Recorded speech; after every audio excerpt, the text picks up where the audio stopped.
आता आपण पाहणार आहोत common errors in conditional sentences.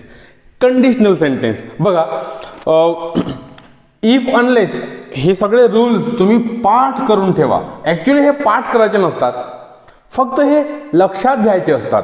एकदा लक्षात आले की तुम्हाला सगळं समजते. बघा, परीक्षेला आजपर्यंत या पद्धतीनं प्रश्न विचारलेले आहे.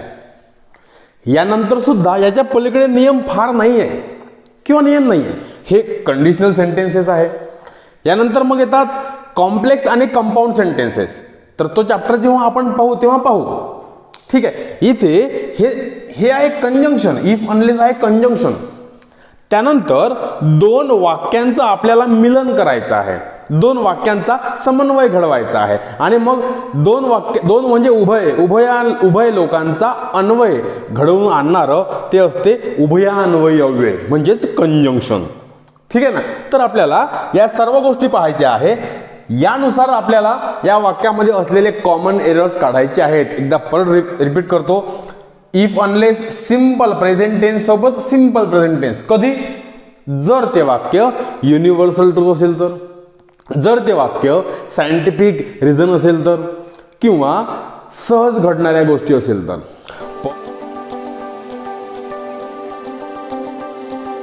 पण सिंपल प्रेझेंट टेन्स आणि सिंपल फ्युचर टेन्स हे कधी लागते, जर एक गोष्ट झाली तर दुसरी गोष्ट होईल. म्हणजे जर तुम्ही अभ्यास केला तर तुम्ही पास व्हाल. हे याच्यामध्ये तथ्य आहे. हे पॉसिबल आहे. ज्या गोष्टी पॉसिबल आहेत, सहज पॉसिबल आहे. एका गोष्टीवर दुसरी गोष्ट डिपेंड असते. यावेळेस तुम्हाला सिंपल प्रेझेंट सोबत सिंपल फ्युचर लिहायचं आहे. त्यानंतर सिंपल पास्ट सोबत तुम्हाला वुड, माइट किंवा कुड केव्हा लिहायचं आहे, लक्ष द्या. सिंपल प्रेझेंट तर मग या ठिकाणी सिंपल फ्युचर विल किंवा शॉल, आणि सिंपल पास्ट तर विल शॉलचं वुड होतो, मेचं माइट, कॅनचं कुड. त्यानंतर याला स्टार मारा. हा इम्पॉर्टंट रूल आहे. जास्त वेळा परीक्षेला हा रूल येतो. इफ अनलेस सोबत जर तुम्ही पास्ट परफेक्ट टेन्स लिहिला असेल तर तुम्हाला मात्र त्या वुड हॅव सोबत, माइट हॅव सोबत, कुड हॅव सोबत किंवा मस्ट हॅव सोबत V3 लिहायचं आहे. आपण या सगळ्या गोष्टी आपण इथे शिकलेलो आहे. समजलं ना. आता आपल्याला 14 वाक्यांचे कॉमन एरर्स काढायचे आहे. तुम्हाला अगदी सोप्या पद्धतीने ते समजतील.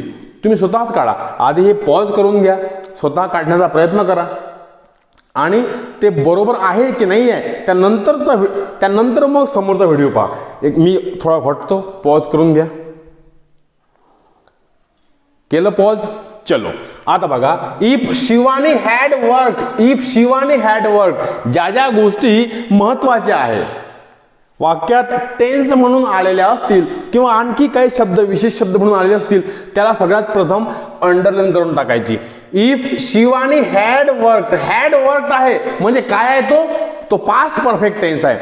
इफ किंवा अनलेस सोबत जर हा हॅड वर्क आला असेल, इफ किंवा अनलेस सोबत जर पास्ट परफेक्ट टेन्स आला असेल म्हणजेच हॅड प्लस V3 आला असेल, समोर काय लागेल, वुड हॅव प्लस V3, कुड have plus V3, might have plus V3 किंवा मस्ट हॅव प्लस V3. याचा अर्थ काय होतो, वुड हॅव प्लस V3. एखादा V3 आपण पकडू गिव्हन, काय होईल, वुड हॅव गिव्हन दिलं असतं, माइट हॅव गिव्हन कदाचित दिलं असतं, कुड हॅव गिव्हन देऊ शकलो असतो, मस्ट हॅव गिव्हन दिलंच असतं.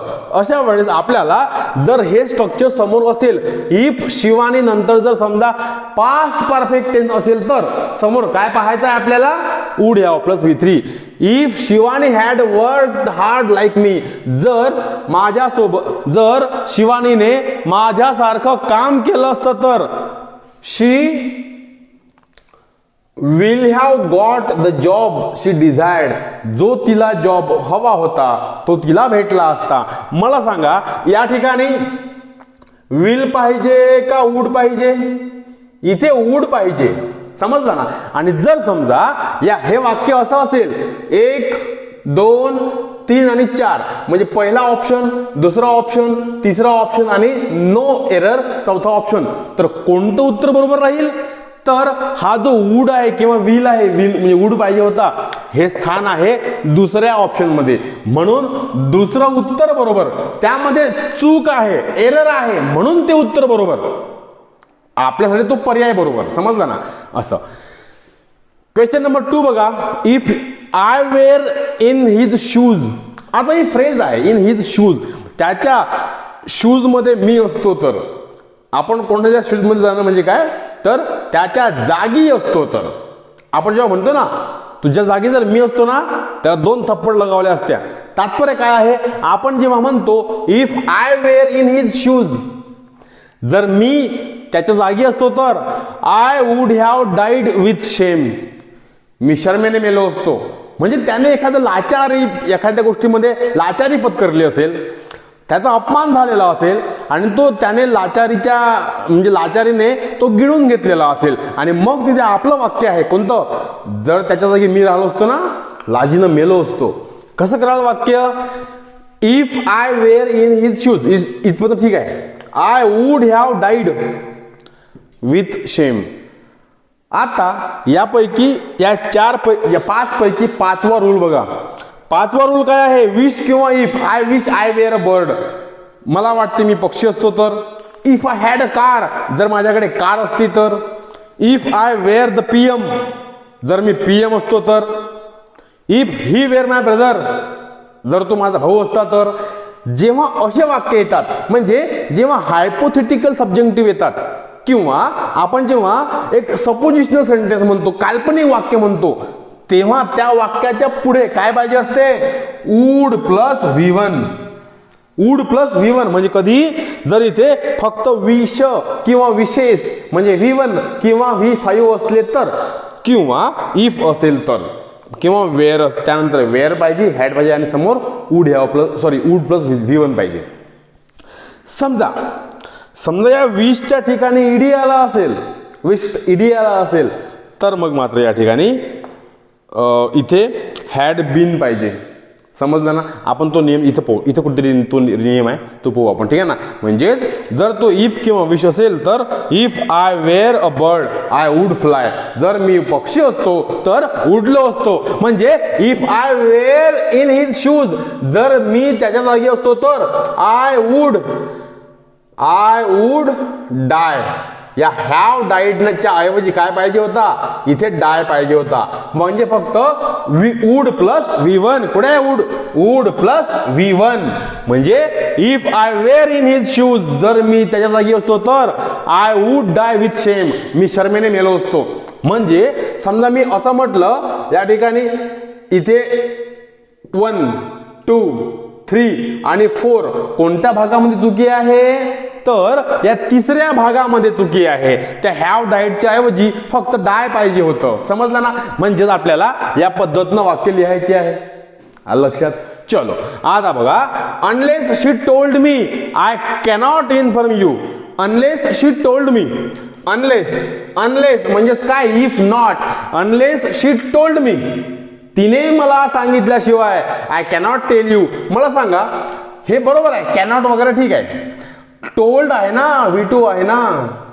इथे जर टेल्स राहिलं असतं, टेल्स म्हणजे V1 किंवा V5 राहिलं असतं. आता हा टेल्स V5 आहे. समजा इथे आय असेल तर मग टेल राहिलं असतं. म्हणजे कर्त्याचा एक रूप तर मग टेल, बी रूप तर टेल्स V5. ठीक आहे. अनलेस शी टोल्ड मी आहे, तर या ठिकाणी कॅनॉटच्या ऐवजी काय पाहिजे होतं, कुड नॉट. का, कारण हा नियम बघा, हा नियम बघा. समजा अनलेस किंवा इफ नंतर सिंपल प्रेझेंट टेन्स असेल तर तिकडे शॉल किंवा विल. या ठिकाणी सिंपल फ्युचर, इथे आपण शॉल, विल, मे, कॅन. म्हणजे मे कॅन सिंपल फ्युचर नाही आहे, परंतु त्या ठिकाणी तो घेता येतो. आणि जर त्या वाक्यात V2 असेल तर मग कॅनच्या ऐवजी कुड, मेच्या ऐवजी माइट, शॉल किंवा विलच्या ऐवजी वुड लागतो. म्हणून समजा मी असं केलं असेल, सांगा कुठे आहे कॉमन एरर, 1, 2, 3 की 4. तर कॉमन एरर आहे त्या 3 मध्ये कॉमन एरर आहे. म्हणून आपला आन्सर ऑप्शन कोणता आहे, 3 आहे. समजलं. चलो क्वेश्चन नंबर 4 बघा. If my dad do not send me money I could not have help you. I could not have help you. कुड नॉट हॅव हे स्ट्रक्चर सांगा कुठचं दिसते, हे स्ट्रक्चर कुड have plus with V3 not आलेला आहे. तर नॉट निगेटिव्ह आहे म्हणून नॉट आलेला आहे. ठीक आहे. कुड हॅव प्लस V3 कुठे आहे? कुड हॅव प्लस V3 जर असेल समोरच्या वाक्यामध्ये तर त्याच्या आधी म्हणजे इफ अनलेस नंतर काय पाहिजे आहे? पास्ट परफेक्ट टेन्स पाहिजे आहे. म्हणजेच या ठिकाणी माय डॅड डू नॉट सेंडच्या ऐवजी काय पाहिजे होतं? एकतर डू लागला नसता कारण माय डॅडला डज लागलं असतं. ठीक आहे, म्हणजे तो पण चुकला. आणि तरी डज असता तरी चुकलं असतं. कसं आहे? इथे पास्ट परफेक्ट टेन्स पाहिजे होता. म्हणजे इथे हा पास्ट परफेक्ट टेन्स पाहिजे होता जेणेकरून समोर आपल्याला कुड हॅव प्लस V3 लिहायला स्कोप राहिला असता. इथे काय पाहिजे होतं? My dad had if my dad had not आणि V3 सेंट म्हणजे इथे पण V3 का? कारण त्या पास्ट परफेक्ट टेन्स मध्ये हॅड प्लस V3 आहे ना, म्हणून इथे if my dad had not sent me money I could not have help you. जर माझ्या भावाने मला पैसे पाठवले नसते तर मी तुला मदत करू शकलो नसतो. असं आहे ते वाक्य. ठीक आहे, चलो कुठे आहे मग? येथे काय समजा मी म्हटलं 1 2 3 आणि 4 म्हणजे हे 1 हा 2 हा 3. सांगा मग कुठे आहे बरोबर? चूक म्हणजे चूक कुठे आहे? तर चूक आहे 2 मध्ये. आपला आन्सर ऑप्शन 2 आहे. क्वेश्चन नंबर 5 बघा. If she had told me. If नंतर हॅड टोल्ड म्हणजे इफ नंतर पास्ट परफेक्ट टेन्स आहे. समोर काय लागते? ते would have, could have, might have, must have plus V3 आहे. काय पाहू आपण ते. If she had told me before it. जर तिने मला याआधी सांगितलं असतं तर मग will I will have given you money. मला सांगा विल पाहिजे का? नाही पाहिजे. वुड पाहिजे. विल हॅव नाही आहे, वुड हॅव. या विलच्या ऐवजी वुड पाहिजे होता. बाकी वाक्य बरोबर आहे. I would have given you money. जर तिने मला आधी सांगितलं असतं तर मी तुला पैसे दिले असते. ठीक आहे ना, असा अर्थ. या ठिकाणी बघा 1 2 आणि 3 4 म्हणजे 1 2 3 आणि 4. सांगा कोणत्या वाक्यामध्ये एरर आहे? तर तिसऱ्या वाक्यामध्ये एरर आहे. तिसऱ्या भागामध्ये एरर आहे आणि म्हणून तो भाग चुकीचा आहे. ठीक आहे ना, म्हणून तो आपलं उत्तर आहे, आन्सर ऑप्शन आहे. क्वेश्चन नंबर 6 बघा. Unless she had suggested. अनलेसच्या वाक्यामध्ये पास्ट परफेक्ट टेन्स आलेला आहे. समोर काय पाहिजे आहे? Would have plus V3. Unless he had suggested me your class. त्याने मला तुझा क्लास सजेस्ट केला नसता तर. मग काय? I shall not see the difference. I shall not see. Had plus V3 असेल पहिल्या वाक्यात. दुसऱ्या वाक्यात काय पाहिजे आहे? Would have plus V3. इथे कुठेच ताळमेळ जुळत नाही. इथे काय पाहिजे होतं? Unless he had suggested me your class I would not seen the difference. या ठिकाणी हा चुकीचा भाग ज्या ऑप्शन मध्ये येईल तो ऑप्शन म्हणजे चुकीचा आहे. ते वाक्य चुकीचं आहे. तो भाग चुकीचा आहे. आन्सर ऑप्शन तेच करेक्ट आहे आपलं. इथे 1 2 आणि 3. इथे 1 2 3 आणि नो एरर म्हणजे 4. सांगा कोणत्या वाक्यामध्ये प्रॉब्लेम आहे? तर या ठिकाणी शी नॉट सीन जे तिसऱ्या भागामध्ये प्रॉब्लेम आहे. म्हणून तिसऱ्या ऑप्शनला आपलं आन्सर ऑप्शन आहे. ठीक आहे ना, चलो नंतर बघा question number 7. If only I were there. आता हा ओनली बघा, ओनलीचा च होते. ओनली म्हणजे च लावायचं. If only I were there. तिथे फक्त मी असतो ना, मीच असतो ना, तर असं. If only I were there no one will deceive you. तुला कोणीच फसवलं नसतं. इफ ओनली आय वेअर इफच्या वाक्यात वेअर किंवा हॅड आहे. समोर काय पाहिजे आहे? Would plus V1. इथे विल आहे, हे चुकलं. इथे वुड पाहिजे होतं, वुड डिसीव्ह. म्हणजे जर मी तिथे असतो तुला कोणी फसवलं नसतं. 1 2 3 आणि नो एरर. त्या ठिकाणी 3 मध्ये एरर आहे. ही विश्ड ईडी. हा भाग महत्वाचा आहे. ही विश्ड ईडी आहे, पास्ट टेन्स आहे तो. या ठिकाणी इफ आय विशेस वगैरे असेल तर सिंपल प्रेझेंट टेन्स आहे. इथे वुड प्लस V1 लागेल. पण जर पहिल्या वाक्यातच सिंपल पास्ट टेन्स असेल तर म्हणजे ही विश्ड या ठिकाणी मग वेअर हे ना, वेअरच्या ऐवजी काय पाहिजे आहे? पास्ट परफेक्ट टेन्स पाहिजे. आता हा रूल आपण कधी शिकलो होतो? आपण जेव्हा पास्ट परफेक्ट टेन्स पाहिला तेव्हा आपण जोड्या पाहिल्या, जोड्या म्हणजे सिंपल पास्ट टेन्स जर समोर असेल तर समोर पास्ट परफेक्ट टेन्स पाहिजे पाहता. म्हणजे ही विश्ड, ही इथे वेअर नाही पाहिजे, इथे पाहिजे आहे हॅड बीन. हॅड बीन, आता लक्ष द्या, मुळात लक्ष द्या, हा जो हॅड आहे तो हेल्पिंग वर्ब आहे, हा बीन जो आहे तो V3 आहे. V3 हा बीन V3 आहे, हा हॅड हेल्पिंग वर्ब आहे. V3 कोणाचा आहे? हा बी वॉज बीन, म्हणजे बी V1 वॉज किंवा वर V2 आणि बीन V3. तर be was been. He wished ED आहे, पास्ट टेन्स आहे म्हणून ही हॅड बीन. जर या विशच्या ऐवजी ही विशेष राहिलं असतं, विशेष, ही विशेष राहिलं असतं, ES राहिलं असतं म्हणजे V5 असता, इथे वुड आलं असतं. समजलं ना? म्हणजे ही विशेष, ही वुड, सॉरी वेअर आलं असतं. ही विशेष, ही वेअर एन MLA. त्याला वाटतं की तो MLA असता तर लक्ष द्या, इथे विशेष असतं तर इथे वेअर बरोबर राहिलं असतं. विश ईडी आहे म्हणून इथे हॅड बीन पाहिजे. नियम लक्षात ठेवा, कारण सगळेच नियम तुम्हाला पुस्तकात मिळणार नाही. हे सर्व नियम, हे सर्व गोष्टी ज्या असतात मी शिकवतो तर त्या परीक्षेत आलेल्या प्रश्नावर आधारित या नोट्स तयार केलेल्या असते. म्हणजे ज्या नोट्स आहे पारंपरिक त्या तर आहेच, परंतु हे सगळं असते ॲडिशनल पेपरला आलेल्या प्रश्नांहून. कारण कसं आहे, अपडेट्स राहणं भाग असते आपल्या म्हणजे तुम्हाला विद्यार्थ्यांना. ठीक आहे ना? चलो, he hoped that he can. Hoped ED आहे, कॅन पाहिजे का कुड पाहिजे? कुड पाहिजे. 1 2 3 4 कुठे आहे? 3 मध्ये आहे ऑप्शन, म्हणजे 3 मध्ये चुकीचे आहे. ईडी पास्ट टेन्स आहे ना, कुठे सिंपल पास्ट टेन्स आहे ना, काय पाहिजे आहे? कुड might would. They thought, thought म्हणजे V2, थिंक तर V2 थॉट झालं. They thought that they would win. Think असता, थिंक तर या ठिकाणी विल चालला असता, पण इथे थॉट आहे ना, V2 आहे ना, म्हणजे मग वुड बरोबर आहे. वुड बरोबर आहे म्हणजेच they thought that they would win. त्यांना वाटले की ते जिंकले असते, असा अर्थ वगैरे. ठीक आहे ना? Unless Ravita had watched.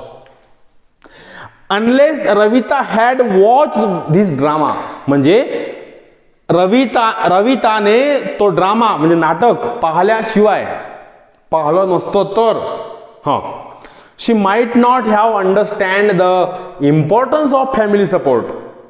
तिला म्हणजे रविता नावाची एक बाई असेल, तिने एक ड्रामा पाहिलेला असेल. कोणता? तो आपला वाडा चिरीबंदी नाटक आहे ते.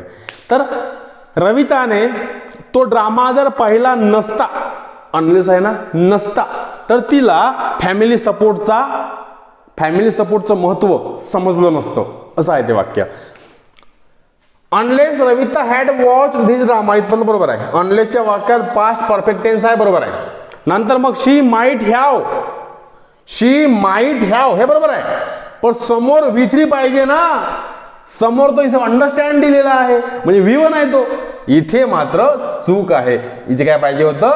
अंडरस्टूड पाहिजे होतं, म्हणजे मग V3 पाहिजे होतं, मग ते वाक्य बरोबर राहिलं असतं. म्हणून हा जो टॉपिक आहे, हा ज्या भागामध्ये येणार तो भाग आपला ऑप्शन राहील 1 2 आणि 3 आणि हे नंबर 4. तर तो जो अंडरस्टँड शब्द आहे तिथे अंडरस्टूड पाहिजे का? कारण तिथे हॅव आहे, नॉट गिव्ह, हॅव वगैरे आहे. हॅव असेल तर नॉट V3 पाहिजे. तर हा दुसऱ्या भागामध्ये आहे.